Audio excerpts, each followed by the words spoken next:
स्वागत करती हूँ आपका स्वागत जिंदगी में।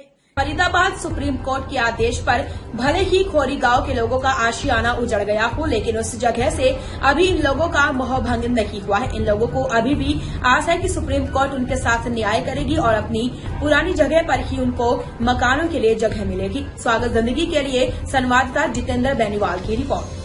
खोरी गांव के लोगों के मकान भले ही टूट गए हों, लेकिन इन लोगों की उम्मीद है और अपने घर की आस अभी तक भी जिंदा है और उसी के चलते यह लोग अपने टूटे घर के मलबे के ऊपर अस्थायी तौर से तंबू बनाकर खुले आसमान के नीचे दिन हो या रात रह रहे हैं। करीबन 2 महीने पहले फरीदाबाद सूरजकुंड इलाके में अरावली के पर्वतों में बसे खोरी गांव में बने मकानों को सुप्रीम कोर्ट के आदेश पर फरीदाबाद प्रशासन के द्वारा तोड़ा गया। मकानों को तोड़े जाने के बाद अभी भी यह मामला माननीय सुप्रीम कोर्ट में चल रहा है। प्रशासन के बुलडोजर इनके मकानों को जमीन में मिला चुके हैं, लेकिन यह लोग अभी भी यहीं पर रुके हुए हैं। अपने घरों के मलबों के ऊपर अस्थायी तौर से तंबू लगाकर अपने परिवार के साथ यहाँ पर हजारों लोग रह रहे हैं। अब यहाँ पर ना तो बिजली जैसी कोई सुविधा है और ना ही पानी जैसी कोई सुविधा है, लेकिन इसके बाद भी यह लोग यहाँ से जाने को तैयार नहीं है। कुछ परिवार जिन्होंने किराए पर कमरे लेकर अपना सामान सुरक्षित रखा हुआ है, वह भी यहाँ तंबू लगाकर इसी आस में रह रहे हैं कि सुप्रीम कोर्ट में उनके साथ न्याय होगा और जहाँ उनका मकान तोड़े गए हैं उसी जगह पर उनको मकान मिलेंगे।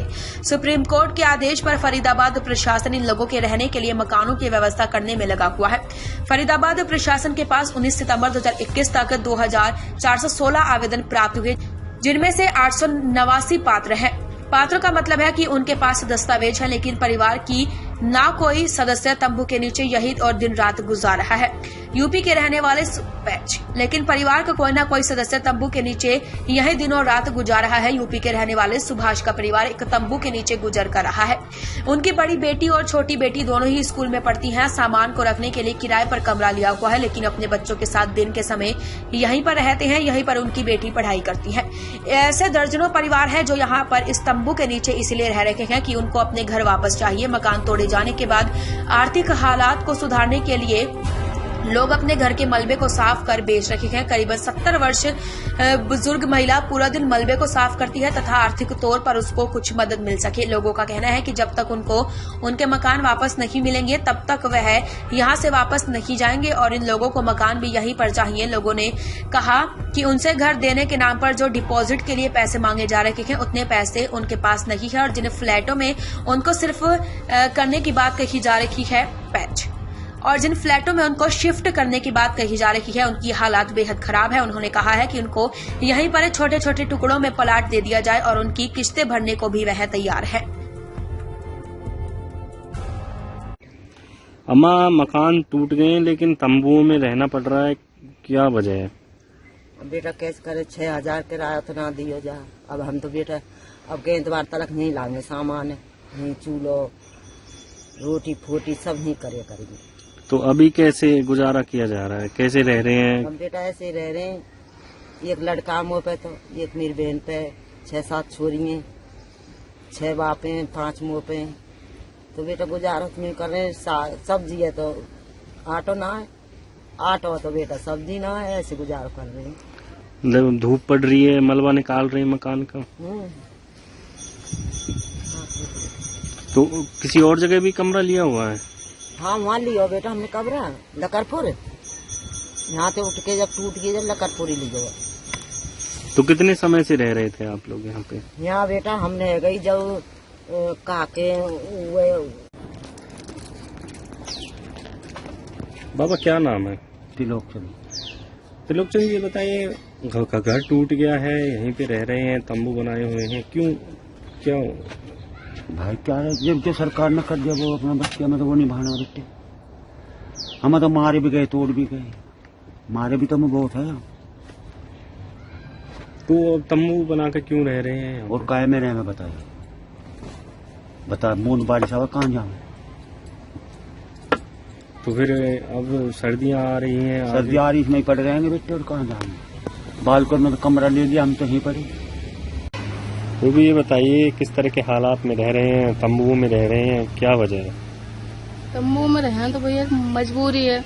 अब घर हमारे तोड़ दिए और कोई जगह नहीं है रहने की, और नौकरी कहीं नहीं है। 5000 रुपये किराया है, तो कहाँ से देंगे इतना?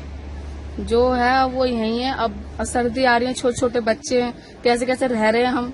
वो हमें भी पता है। अब देखते हैं सरकार से क्या करती है।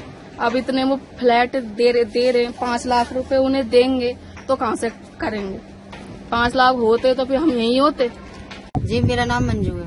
मंजू जी, ये बताइए कि मकान तोड़ दिए आप लोग, अभी भी यहाँ पे रुके हुए हैं, तंबुए बनाए हुए हैं, किस तरह से रह रहे हैं? जी हमारी ये बहुत पुरानी जगह है और काफी साल पुरानी जगह है, जो कि पंजाब और हरियाणा एक था। जब से रहने वाले हम लोग हैं। हमारे सास ससुर यहीं खत्म हो गए, हमारी तीसरी चौथी पीढ़ी चल चुकी। अब उन लोगों ने, अब इनको वन विभाग दिखाई दे रहा है, लेकिन अब दिखाई दे रहा है, उस दिन से कहाँ चला गया था ये नगर निगम। तो अभी आप तंबू में रह रहे हैं, कैसे? हाँ जी, हम तंबू में रहेंगे और हम जब तक मांग करेंगे, जब तक हमारा यहाँ पर जगह न दे दे हमें। और खोरी गांव में ही रहेंगे, और खोरी गांव में ही हमें जगह चाहिए और यही रहेंगे हम। तंबू में सारा अपना गुजारा करेंगे। क्या नाम है जी? सुभाष नाम। सुभाष जी, ये बताइए कि अब आप किस तरह से रह रहे हैं, किस तरह से गुजर बसर हो रहा है, तंबू में रहना पड़ रहा है? देखो जी, फिलहाल तो ये तंबू में रह रहे हैं, आपके सामने है। और मकान वकान तो सब तोड़ ही दिया और ऐसा है, अब फिलहाल जैसे भी गुजर बसर कर रहे हैं। कुछ सामान भी तोड़ दिया सारा, और थोड़ा बहुत जो बचा हुआ उसे अपना उसमें रेंट पे कमरा ले रखा है, उसमें पड़ा है। बाकी यहीं पे रहते हैं टेंट वेंट में डाल के, जैसे तंबू पड़ा है। तो क्यों रह रहे हैं, वजह क्या है? वजह देखो सर, उम्मीद करते हैं अगर सरकार कुछ बसा दे, यहीं बसा दे, या फिर कहीं देना चाहती तो कहीं सही जगह दे। तंबू में क्या परिवार रह पा रहा है, क्योंकि आगे सर्दियों का तो टाइम? जी देखो, फिलहाल तो मैं 5 बंदे हैं, मियां बीवी हैं, 3 बच्चे हैं, वो रह रहे हैं। बाकी सभी लोग ऐसे ही तंबुओं में ही रह रहे हैं। तो अभी तक की खबरों में बस इतना ही। बाकी के लिए बने रहिए स्वागत जिंदगी के साथ। नमस्कार।